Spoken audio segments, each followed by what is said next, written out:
Cultivar ervilhas às vezes pode ser um desafio. Elas preferem temperaturas entre 10 e 15 graus. Frio, mas não muito frio. Isso as torna uma safra perfeita para o início da primavera ou no outono. Tentar cultivá-las em climas tropicais, como no Brasil, pode ser bem difícil.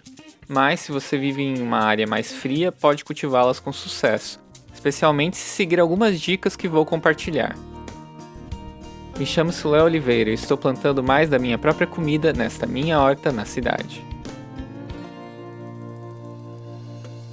Em climas frios como onde estou nos Estados Unidos, é recomendado semear ervilhas no final do inverno. Elas aguentam geadas leves e o clima perto de 0 graus. Já eu prefiro não congelar as pontas dos dedos semeando no frio, então eu as pré-germino dentro de casa. Ao fazer isso, geralmente posso plantá-las lá fora 2 ou 3 semanas mais tarde, quando o clima melhora um pouco. Estou cultivando 2 variedades de ervilha dessa vez. Uma ervilha que é ótima para refogar com casca e tudo, e outra mais tradicional. Eu uso o método de germinação no prato. Umedeço um guardanapo de papel num prato e espalho as sementes. Pode ser necessário regar mais do que uma vez, já que as sementes tendem a sugar água.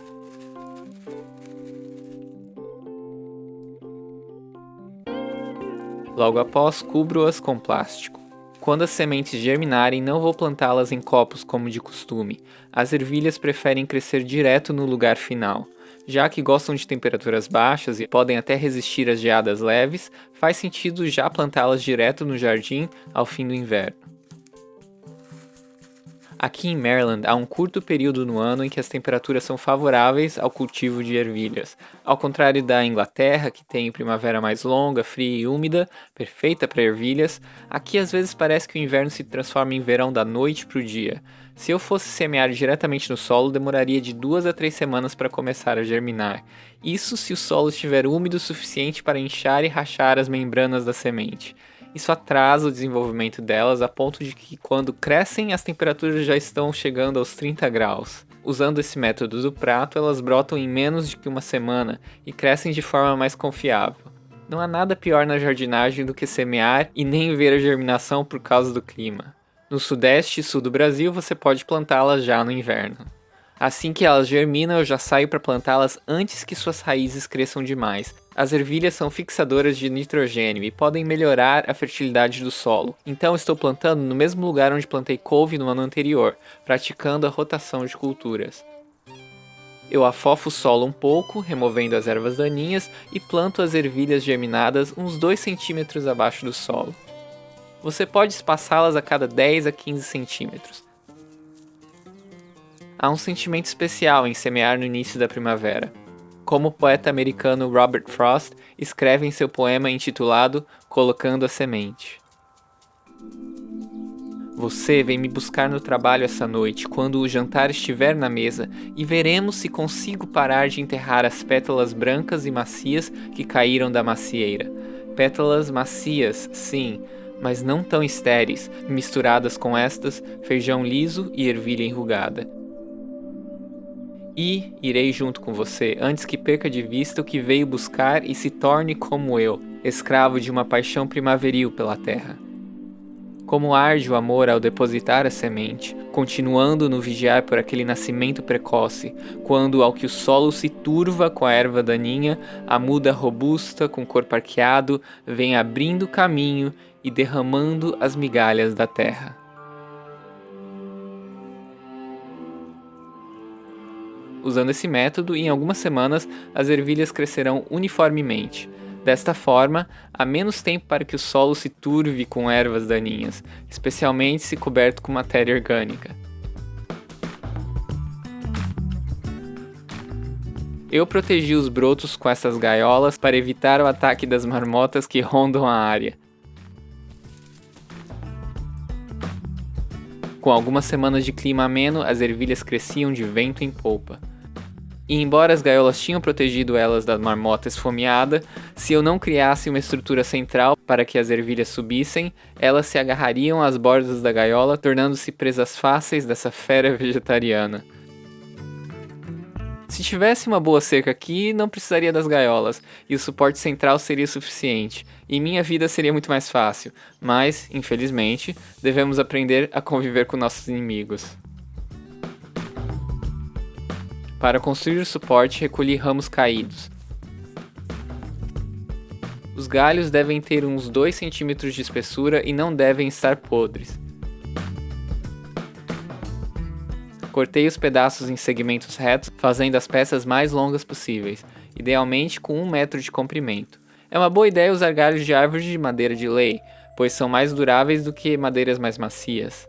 Esteja atento ao trabalhar com ramos, especialmente se você fizer isso com crianças. Segurança ocular é fundamental.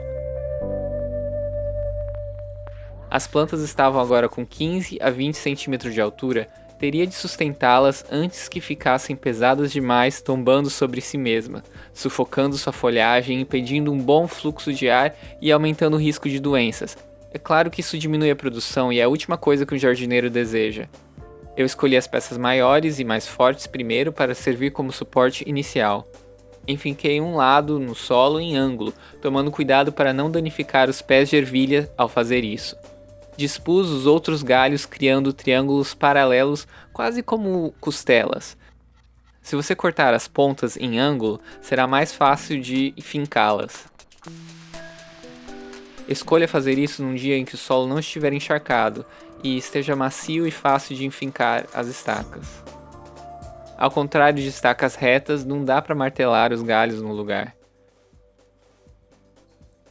Depois de colocar os suportes triangulares principais no lugar, eu usei uma peça reta mais fina para amarrá-los junto a partir do topo como uma espinha conectando as costelas. Para prender tudo no lugar e dar às plantas mais lugares para se agarrarem, eu usei cordão de sisal ou juta.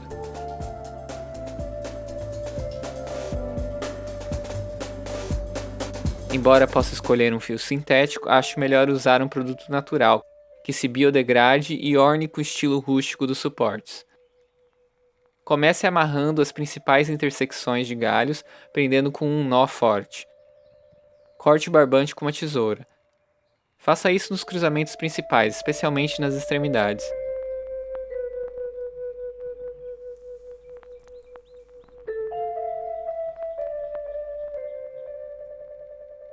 Já nas juntas interiores mais pequenas, dê um nó uma vez e em seguida continue passando fio em volta dos outros galhos.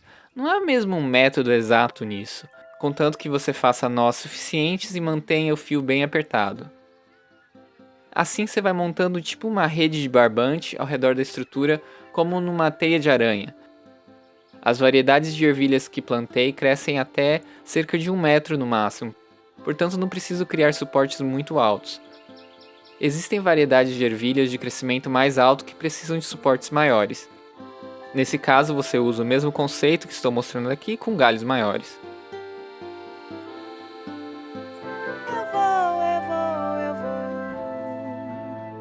Estou em mais sol, alma mater, maré, caro, objeto não declaro. Eu vou. Estou away, mas sou visto, já não vi, insisto, do invisto não existo. Eu vou. Estou away, mas sou alma. Eu preferiria não ter que usar gaiolas no meu jardim e ter apenas essas estruturas rústicas como suporte, mas por enquanto é o que está dando certo. Eu sou navegando away.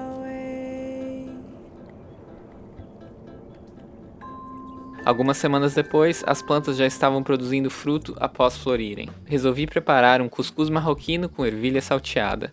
É sempre melhor comer ervilhas colhidas na hora, antes que os açúcares naturais das ervilhas comecem a se tornarem amido.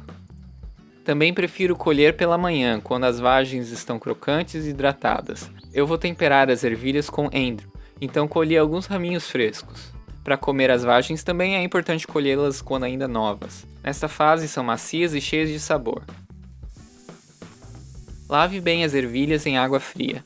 Escorra e remova com cuidado as pontas e retire o cordão das laterais, caso estejam fibrosos. Algumas variedades não têm fios e isso torna o trabalho de preparação menos tedioso. Para preparar o cuscuz marroquino, ferva cerca de 1,5 a 2 xícaras de água em uma panela pequena. A quantidade de água depende do tipo de cuscuz que você compra. Salgue a água a gosto. Misture bem dissolvendo o sal completamente. Tempere a água com açafrão em pó. Isso vai dar uma cor mais viva ao cuscuz. Você pode usar o cuscuz de milho brasileiro também.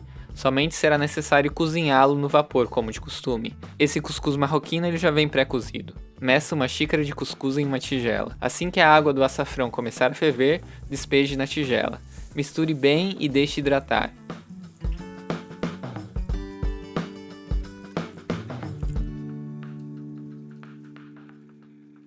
Coloque um pouco de azeite em uma frigideira de ferro.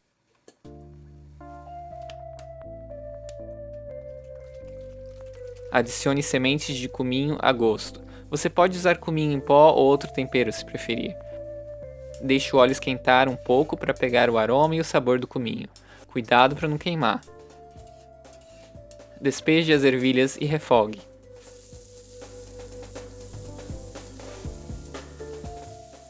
Não deixe as ervilhas cozinharem demais, elas precisam ficar só um pouquinho glaciadas. Mexa frequentemente e mantenha o fogo alto. Não adicione o sal ainda, isso manterá os frutos crocantes. Adicionar sal no início do cozimento, ele retira os sucos de dentro das células da planta. Pique finamente os raminhos de endro.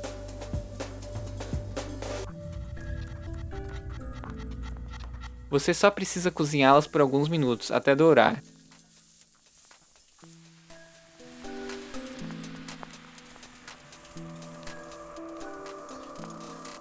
Assim que as bordas dourarem, adicione o endro picado e desligue o fogo.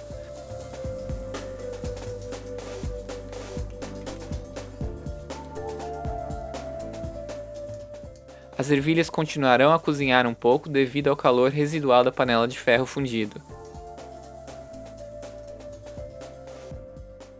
Afofe o cuscuz com um garfo. Esse cuscuz é feito de sêmula de grão de trigo e já vem pré-cozido. Adicione as ervilhas e misture.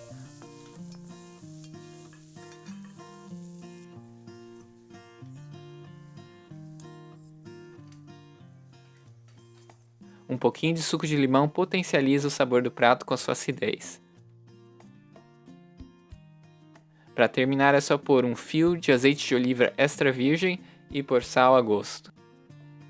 Misture bem para incorporar tudo, mas tome cuidado para não amassar e virar no purê. Esse prato pode ser comido quente, mas também é muito bom como salada fria.